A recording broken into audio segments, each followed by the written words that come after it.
Welcome everyone to the Moisky News for January 14th, 2020. Today, I want to talk about the former MPs that made what I would like to charitably call poor decisions. Those poor decisions were those that were affected in a rather negative manner because of some rather interesting poor decisions, and the reasons for those are going to be apparent very soon, who lost out monetarily, not just because they lost their seat, but because of other decisions they had made. For this, I want to introduce everyone to Chuka Umunna. Chuka Umunna, for those who don't know, became an MP in 2010 for Streatham. If I've mispronounced that, I'm very sorry. He was seen, as many know, as the future leader of the party had he not caved in to his own dislike of media scrutiny. Not a joke, that was what happened. I do believe he would have been a better contender to Jeremy Corbyn, who I didn't think for a second stood a chance. Labour have a track record since electing Ed Miliband of not picking the right contender and making the Conservatives look incredibly strong even at their weakest. In 2019, he left Labour for reasons that I initially wasn't truly aware of, but I looked into it, and it turns out twice he'd left. Once the shadow cabinet after differences on the Brexit referendum and issues surrounding collective ministerial responsibility, anti-Semitism. He actually left the party because he never felt at home or comfortable with the party's tribalism. We'll get to that irony in a moment.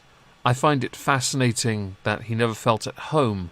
You don't suppose it's because you're trying to market yourself, or were trying to market yourself as a new age politician, but your policies were oddly reminiscent of Blairites? One does have to wonder.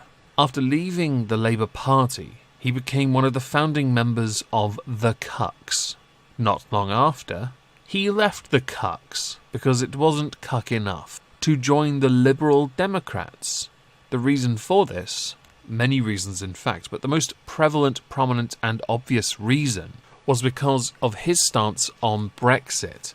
He is a globalist, and he very much wanted us to remain, and Joe Swinson was the only one pushing for that. Now, he held a somewhat senior position within that party because of his experience in the shadow cabinet especially. I believe his own agenda to be that of a remarkably arrogant person, because all he wanted to do, which was what the Liberal Democrats stood on, was to remain in the EU, something we'll also address in a moment. As he was a member of the pro-EU think tank, this is hardly a surprise.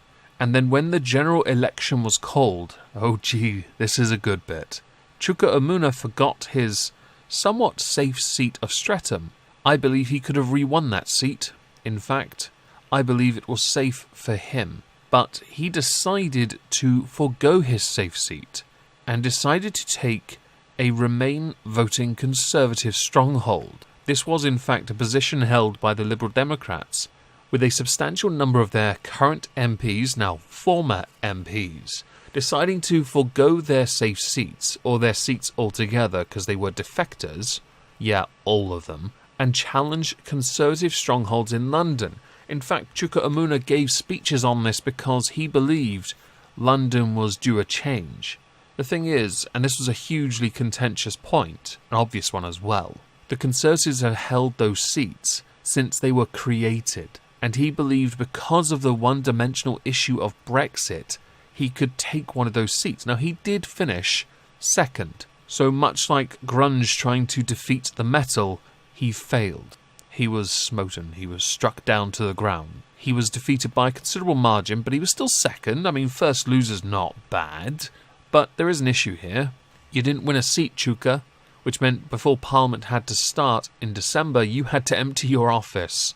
Yeah, people saw you. You didn't look happy. I can't imagine why. Is it because the people spoke and they realised you're not one of them?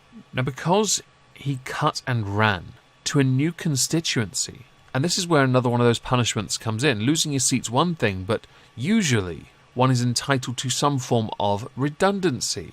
MPs are no exception to this. However, he is no longer eligible to receive a single penny, and it's a considerable amount of money, to be honest. If I was offered this money when I lost my last proper job in 2012, yeah, I'd be okay for a couple of years, actually. He would have gotten £33.5 thousand, 30,000 of which tax-free.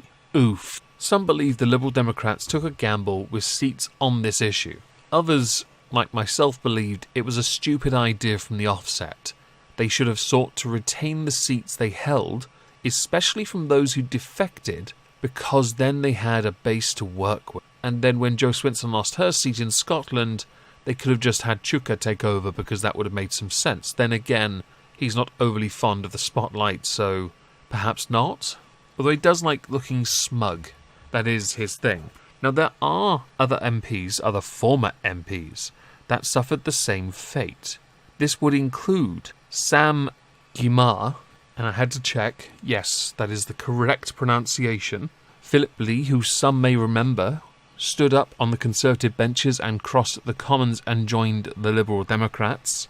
By Angela Smith and Luciana Berger. They are the most renowned, known, established MPs who then got a bit cocky and challenged for seats not their own and lost out. Congratulations, you get a P45 and nothing more. I can't wait to see you stand outside the job centre. It should be worth noting, and this is the last little bit I want to cover, on the Liberal Democrat website, if you click on the website as is, it does have a, oh look, we lost. But if you go to their homepage once you enter the site, it still has Remain. It still has Jo Swinson on it. I get the feeling that while they're reeling from their annihilation, no one bothered to update it, which amuses me to no end. I have linked the website down below. If you are at all interested in having a good chuckle, go nuts. With this particular subject when it comes to severance and MPs' arrogance, because there was a level of it during the election, I am so interested to know what you all think about MPs that gets like this. So please do let me know in the comments below.